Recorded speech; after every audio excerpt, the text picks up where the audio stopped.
সমাজের মধ্যে পাওয়া যায় কিনা? কথা কোন ঠিক কিনা? ওই যে যারা গান বাজাচ্ছে, আপনি কি মনে করেন যে ওদের ভিতরে শতভাগ কোরআনের জ্ঞান আছে? কোরআনের আলো কি আছে এদের ভিতরে? নাই। যদি আমার ওই সমস্ত কলিজার টুকরা নওজোয়ান যুবক ভাইদের কলিজার ভিতরে এই কোরআনের জ্ঞান থাকতো, ছোট্টবেলায় যদি আব্বা আম্মা ওদেরকে মাদ্রাসায় পড়াইতো, অথবা মাদ্রাসায় না পড়ার সমস্যা নাই, ধর্মীয় জ্ঞান যতটুকু না শিখলেই নয়, ততটুকু জ্ঞান যদি ওদের ভিতরে ঢুকায়া দিত গার্জিয়ানরা, তাহলে এই রাত্রিবেলায় গান বাজনার আয়োজন কমপক্ষে করতো। একান্ত গান শোনার প্রয়োজন, ও হয়তো মোবাইলের ভিতরে ইয়ারফোন লাগায় হেডফোন লাগায় এরপরে কি গান শুনতো, কিন্তু এইভাবে রাত্রিবেলায় উচ্চ আওয়াজে গান বাদ্য বাজায়া নিজেও গুনাহগার, অন্যান্য মানুষদেরকে গুনাহগার বানাইতেছে। কথা বলেন ঠিক কিনা? বোঝা গেল এই কোরআনের জ্ঞান কলবের ভিতরে নাই। ঠিক কিনা বলেন? মুসলমান ভাই আমার, আমরা উলামায়ে কেরাম চাই আমাদের প্রত্যেকটা মুসলমানের সন্তান তারা সর্বপ্রথম আগে কোরআন এবং হাদিসের জ্ঞান যতটুকু না শিখলেই নয়, ততটুকু তারা আগে অর্জন করবে। এরপরে আপনার ছেলে জজ হবে, ব্যারিস্টার হবে, পুলিশ হবে, আর্মি হবে, সেনাবাহিনী হবে, র্যাব হবে, সাংবাদিক হবে, ইঞ্জিনিয়ার হবে, ডাক্তার হবে, যত যাই কিছু হোক, আমাদের কোনো আপত্তি আছে বলেন? আমাদের কোনো আপত্তি নাই। কিন্তু সর্বপ্রথম দরকার কি?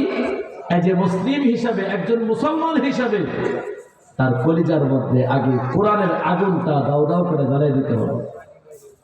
আপনি যদি আপনার সন্তানটাকে এই কোরআনের জ্ঞানটুকু আগে ঢুকাইয়া দেন, অন্তত পক্ষে আপনার সন্তান কোশ্চিনকালেও নাস্তিক হবে না ইনশাআল্লাহ। বলেন তো, সকালবেলা যদি আপনি ঘুম থেকে ওঠার পরে পান্তা ভাত তো চিনেন নাকি? পানি ভাত, পান্তা ভাত। এই পান্তা ভাত যদি আপনি কাঁচামরিচ আর পেঁয়াজ, কাঁচা পেঁয়াজ দিয়ে খান, বলেন তো এরপরে সারাদিন যত ভালো কিছুই আপনি খান না কেন, ঢেকুর যদি সন্ধ্যার সময় দেন, গ্রাম কি গরুর গোশতের আসবে? কিসের আসবে? পেঁয়াজের গন্ধ আসবে। কথা কোন ঠিক কিনা? হ্যাঁ, আপনার সন্তান যাই কিছু হোক, আমাদের কোনো আপত্তি নেই।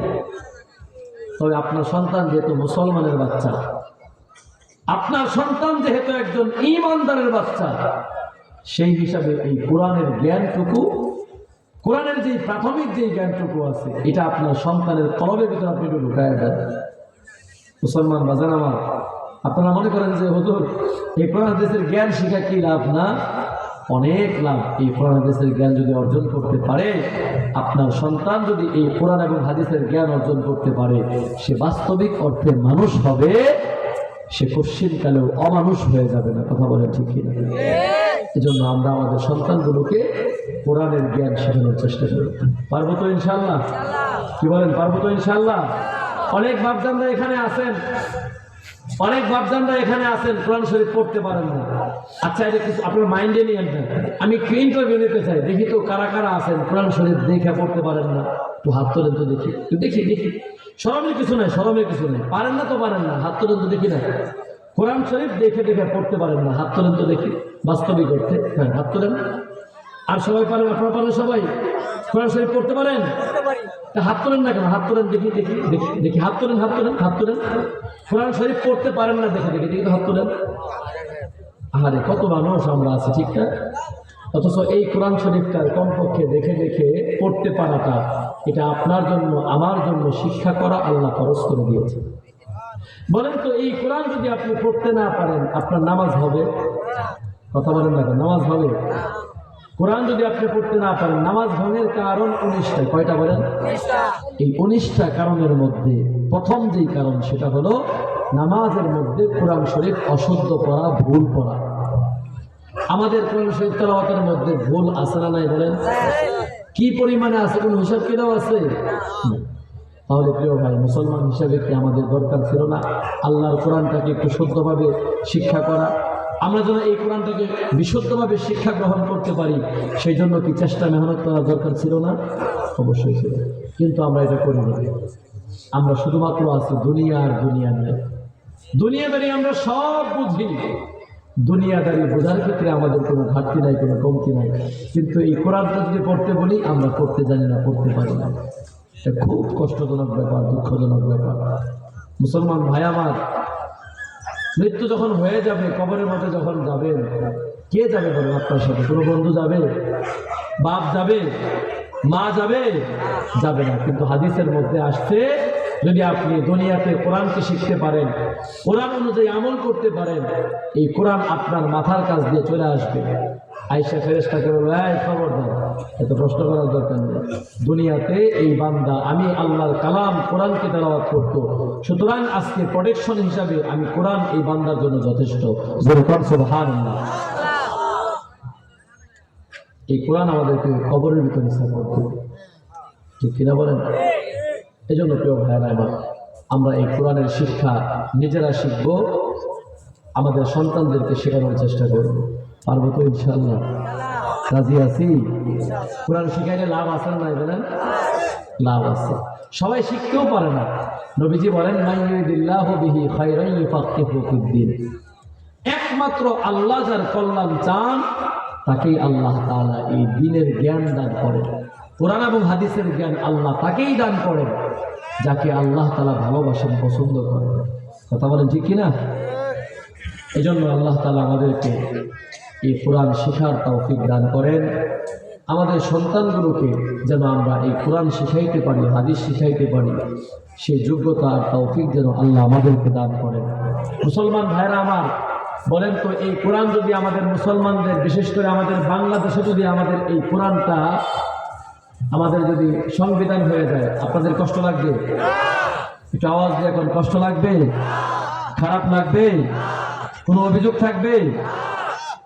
তাহলে আমরা চাই আগামী দিনে যেন আমাদের এই দেশটা পরিচালিত হয় এই কোরআনের মাধ্যমে। রাজি আছেন? সংসদটা যেন পরিচালিত হয় এই কোরআনের মাধ্যমে। রাজি আছেন ইনশাআল্লাহ? তাহলে দেখবেন এই সমাজের মধ্যে, এই দেশের মধ্যে কোনো অশান্তি থাকবে না। আমরা সারা রাত যদি বয়ান করি, বিশ্বাস করেন এই বয়ানের মাধ্যমে খুব বেশি একটা ফায়দা হবে না। তবে হ্যাঁ, ফায়দা হবে যদি এই কোরআনটাকে আমরা সংসদের মধ্যে পাঠাইতে পারি। এই কোরআন দিয়ে যদি আমরা দেশকে পরিচালনা করতে পারি, তাহলে প্রত্যেকটা মানুষ তার যথাযথ অধিকার সে নিশ্চিতভাবে আদায় করতে পারবে, তার হকগুলো তার দরজা পর্যন্ত পৌঁছে যাবে। যেমনটা হযরত ওমর ইবনুল খাত্তাব রাদিয়াল্লাহু তাআলা আনহু করছেন। ওমর ইবনুল খাত্তাব অর্ধ জাহান, অর্ধ পৃথিবী শাসন করেছেন শুধুমাত্র একটা আঙ্গুলের ইশারা। কেমন বাদশা ছিলেন হযরত ওমর ইবনুল খাত্তাব, কেমন দিন কায়েম করেছিলেন, কেমন সংবিধান কায়েম করেছিলেন, এই কোরআনের সংবিধান। রাত্রিবেলায় মানুষ ঘুমায়, আর বাদশা, যিনি রাজা, যিনি বাদশাহ, সেই বাদশাহ মানুষের এলাকার মধ্যে, সমাজের মধ্যে ঘুরে ঘুরে সেই মানুষের জানমালের নিরাপত্তার পাহারাদারি করতে হযরত ওমর। কেমন বাদশাহ! মিয়া, আমাদের দেশে তো এরকম চেয়ারম্যান মেম্বারদের সংবাদ আমাদের হাতে আছে। অভাবের সময়ে গরিব মানুষের ঘরের ভিতরে তেল নাই, সয়াবিন তেল নাই, ঘরের মধ্যে খাবার রান্না করবে, তরকারি পাকাবে। কিন্তু দেখা যায় আমাদের দেশের কিছু প্রতিনিধি আছে, এমন প্রতিনিধি যাদের খাটের নিচে সয়াবিন তেলের খড়ি পাওয়া যায়। কেন হয়েছে বলেন? শুধুমাত্র এই কোরআন অনুযায়ী নিজের জীবনটাকে পরিচালনা করে নাই, কোরআনের জ্ঞান তার খবরের ভিতরে নাই। এই জন্য গরিব মানুষের হক নষ্ট করে, গরিব মানুষের সম্পদগুলোকে কুক্ষিগত করে নিজের খাটের নিচে সয়াবিন তেলের খড়ি বানাইছে। আসলে এরকম বাংলাদেশে এরকম বহু দায়িত্বশীলরা আছে, জনপ্রতিনিধিরা আছে, ব্রিজ কালভার্ট করতে গিয়া রডের পরিবর্তে বাঁশ ডুবে গেছে। শিকন আছে না নাই? আপনি কি মনে করেন যদি ওই ভাইয়ের ভিতরে আমার যেই ভাই, যেই নেতা এই কাজটা করছে, যেই জনপ্রতিনিধি, যেই চেয়ারম্যান মেম্বার এই কাজটা করেছে, আপনি কি মনে করেন তার কলমের ভিতরে যদি এই কোরআনের জ্ঞান থাকতো, হাদিসের জ্ঞান থাকতো, সে কোশ্চিনকালেও এই দুর্নীতি করতে পারতো? কোশ্চিনকালেও করতে পারতো না। তখন সে হয়ে যেত ওমর। সে নিজের কাঁধের ভিতরে, নিজের কাঁধের মধ্যে আটার বস্তা, চাউলের বস্তা, খাবারের বস্তা নিজের কাঁধের মধ্যে বহন করে গরিব মানুষের ঘরে ঘরে দাঁড়ে গিয়ে মানুষের হকগুলো তাদের ঘর পর্যন্ত পৌঁছায় দিত। নাই ভাই। এই জন্য আমাদেরকে কোরআন দিয়ে সমাজ গড়তে হবে। কি দিয়া বলেন? কোরআন দিয়া সমাজ গড়তে হবে। এবং আগামী দিনে সামনে নির্বাচন আসতেছে না নাকি? আগামী দিনে যে সমস্ত ভাইরা আমাদেরকে ওয়াদা দিবে যে আমরা সংসদে গেলে এই কোরআন দিয়ে দেশ চালাবো, ইনশাআল্লাহ আমরা একচেটিয়া দল মত নির্বিশেষে সবাই আমরা তাদেরকে পার্লামেন্টে সংসদে পাঠানোর চেষ্টা করব। পারবো ইনশাআল্লাহ? যারা কোরআনের বিরুদ্ধে যাবে তাদের সাথে আমাদের কোনো সম্পর্ক নাই, ঠিক আছে ইনশাআল্লাহ? আর যারা কোরআনের পক্ষে থাকবে সে যে কোনো দলের হোক না কেন আমরা তাকে মাথায় নিয়ে রাস্তায় রাজি আছি ইনশাআল্লাহ। বলেন আল্লাহ তাআলা আমাদের সব ভাইকে যে কথাগুলো বললাম শাস্ত্রটা বেশি ভালো লাগতেছে, দুই চারটা কিছু কথা বললাম আপনাদেরকে, একটু বিরক্ত করলাম, কষ্ট পাইছেন আপনারা? কণ্ঠ ভালো থাকলে হয়তো বা একটু মজা করে আপনাদেরকে কথা শোনাইতে পারতাম। যাই হোক, তাহলে আমাদের শেষ কথা এটা, যতদিন বাঁচবো কোরআন নিয়ে বাঁচবো। সবাই বলেন যতদিন বাঁচবো,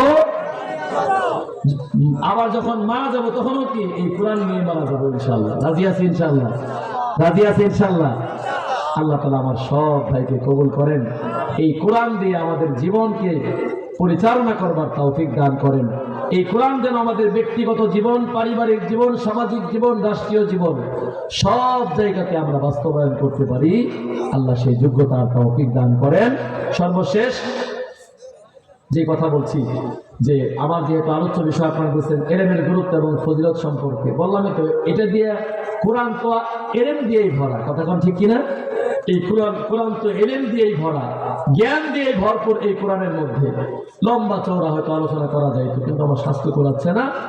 সর্বোপরি আপনাদের কাছে উদাত্ত আহ্বান থাকবে, এই যে মাদ্রাসা আপনারা প্রতিষ্ঠা করছেন, এই মাদ্রাসা শুধুমাত্র প্রতিষ্ঠা করলেই কাজ হবে না, এখানে আবার সামনে আপনারা বিল্ডিং করবেন, বিল্ডিং করলেই কাজ হবে না, বরং এই মাদ্রাসার যে খোরাক, সেই খোরাক আপনাদেরকে দিতে হবে। সেটা কি? আপনাদের সন্তানগুলোকে দ্বীনি শিক্ষায় সুশিক্ষিত করার জন্য, কোরআন হাদিসের জ্ঞানে তাদেরকে জ্ঞানী করার জন্য এই মাদ্রাসায় ভর্তি করবেন। রাজি আছেন ইনশাআল্লাহ? আমি আগে বলছি ভাই, আপনার ছেলে জজ হবে, ব্যারিস্টার হবে, উকিল হবে, সেনাবাহিনী হবে, র্যাব হবে, পুলিশ হবে, আনসার হবে, ডিবি হবে, যা কিছু হোক আমাদের কোনো আপত্তি নাই, কিন্তু মুসলমান হিসাবে আপনার সন্তানটাকে আগে কোরআনের জ্ঞান ঢুকাইয়া দেন। এই সন্তান কোনোদিন দুর্নীতিবাজ হবে না, এই সন্তান কোনোদিন ঘুষ খাবে না। এই সন্তান যদি পুলিশ হয়, রাস্তার মধ্যে গাড়ি আটকায়া ট্রাকওয়ালার কাছ থেকে বলবে না যে আপনি আমি তো ভাই ভাই দেন মাল কিছু দিয়ে যান। আসলে না, দেখছেন না আপনার কয়েকদিন আগে এক পুলিশ ট্রাকের ভিতরে লাভ দিয়ে ওইটা বলতেছে, কয় পুলিশ আর ড্রাইভার তো ভাই ভাই, সুতরাং কিছু দিয়ে যান। দেওয়ার আগ পর্যন্ত সে গাড়ি থেকে নামে না, পরে 100 টাকা 200 টাকা তার হাতের মধ্যে দেওয়া হয়, এরপরে সে আস্তে করে গাড়ি থেকে নেমে যায়। এই ঘুষ, এই ঘুষের নীতি কোন জায়গা থেকে আসতে বলেন? যদি তার ভিতরে এই কোরআনের জ্ঞান থাকতো, কোশ্চিন কেন সে এই ঘুষটা খাইতে পারতো? আল্লাহ তাআলা আমাদের সকলকে যে কথাগুলো বললাম, ভাঙ্গা গলায় অগোছালো কিছু কথা বললাম, এর উপর আমল করার তৌফিক দান করেন। সর্বশেষ কথা, যতদিন দুনিয়াতে বাঁচবো হকের সাথে বাঁচবো। হাত করেন, হাত ওয়াদা করেন, ওয়াদা করেন, ওয়াদা করেন ইনশাআল্লাহ। যতদিন দুনিয়াতে বাঁচবো, বলেন বলেন, যতদিন দুনিয়াতে বাঁচবো হকের সাথে বাঁচবো, ন্যায়ের সঙ্গে থাকবো, অন্যায়ের সঙ্গে কখনোই আপোষ করব না। যদি এতে আমাদের জীবন চলে যায়, আমরা তাও আমাদের জীবনকে বিসর্জন দিব। রাজি আছি ইনশাআল্লাহ? আল্লাহ তৌফিক দান করেন। ওয়া আখিরু দাওয়ানা আলহামদুলিল্লাহি রাব্বিল আলামিন। জি জি,